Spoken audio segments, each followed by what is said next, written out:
There are a lot of single mothers trying to make it by nowadays, and there are also a lot of people who struggle with depression.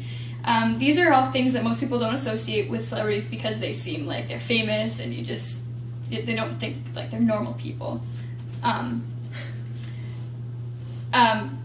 Though she's Britain's 13th wealthiest woman, JK Rowling she's really down to earth and generous, and she's dealt with the struggles of any average person. JK Rowling is an inspiration. JK Rowling struggled with poverty, JK Rowling is extremely generous, and JK Rowling has always struggled with depression.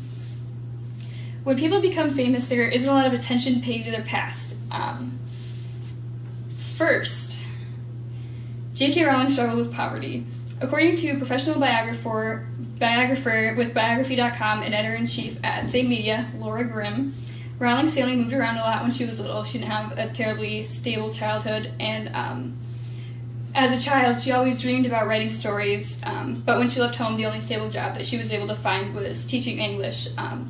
She enjoyed being able to teach children, but it didn't pay as well as she had actually hoped. Fortunately, in the UK, there was a welfare program that Rowling was able to depend on more than once to make ends meet.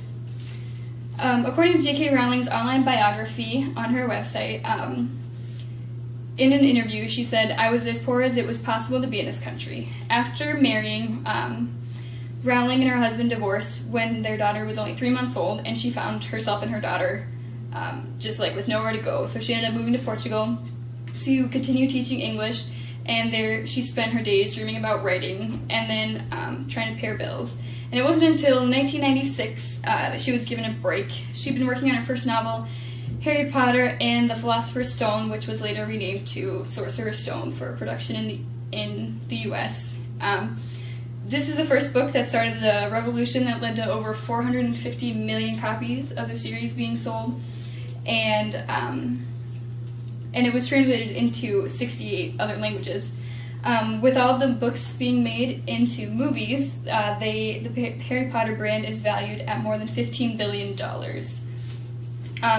As I just stated, JK Rowling has had a less than wealthy life before the Harry Potter boom, and JK Rowling struggled with poverty.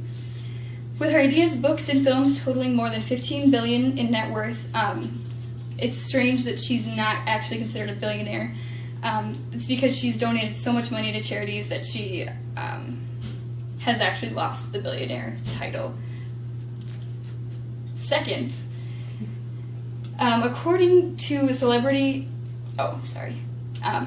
Second, JK Rowling is an extremely generous person. According to the celebrity charity contribution website, Look to the Stars, she has contributed to 14 charities with donations totaling more than 16% of her net worth, or over $160 million total. Some of these charities include Children with AIDS, the Katie Hush Foundation, Dyslexia Action, MS Society, Make a Child Smile Appeal, and her own charity foundation known as Lumos, which is a Harry Potter term.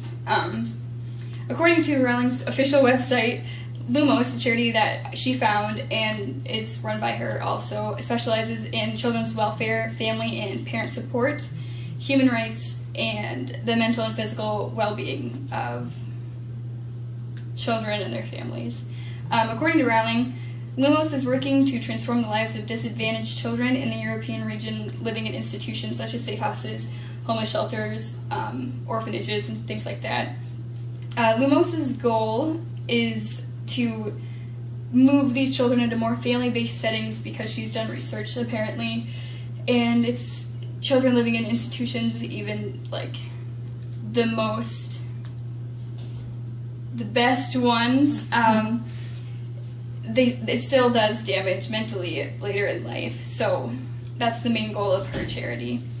Not only has she donated more than 15% of her earnings, she's also started her very own foundation to help disadvantaged children live happier lives outside of institutionalized care programs. She's doing all these things to make others happy, even though she's struggled with depression her whole life and can't make herself happy. So third, JK Rowling has struggled with depression for her entire life. According to an article at Daily Magazine, Rowling suffered with clinical depression before, during, and after writing the Harry Potter franchise. Her first bout of severe depression happened after her divorce from her husband. Her and her husband split after just 2 years of being married, and their daughter was 3 years old.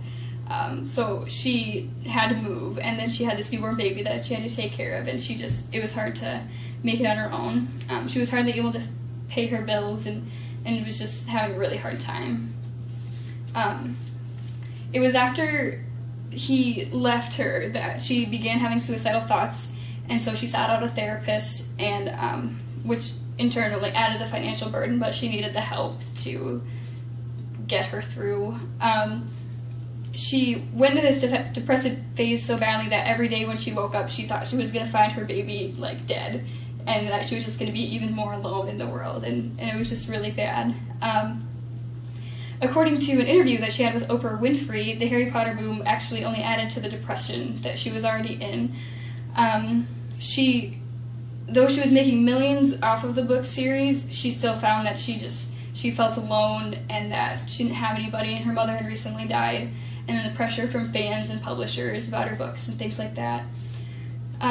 She also felt really bad because she never shared that she was writing with her mother before she died, and she always felt really guilty about that.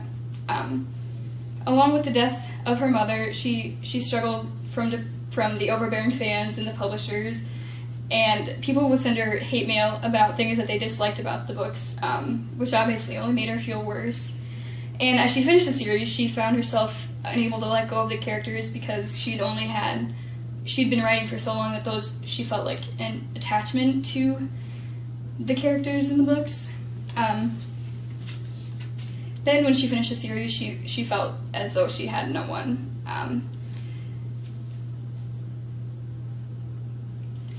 She was so dependent on the story that she felt like she just had nowhere to go afterwards, and she considered writing more, but she didn't want to write any more about the Harry Potter story, but she knew she wanted to write more, and she ended up publishing a book under an alias that wasn't associated with the Harry Potter franchise. Like I just explained, JK Rowling has suffered with depression her whole life, and writing the series did nearly nothing to help her cope with that. The only thing that Rowling was able to take away, besides the money that she earned, was the ability to now help people and live comfortably.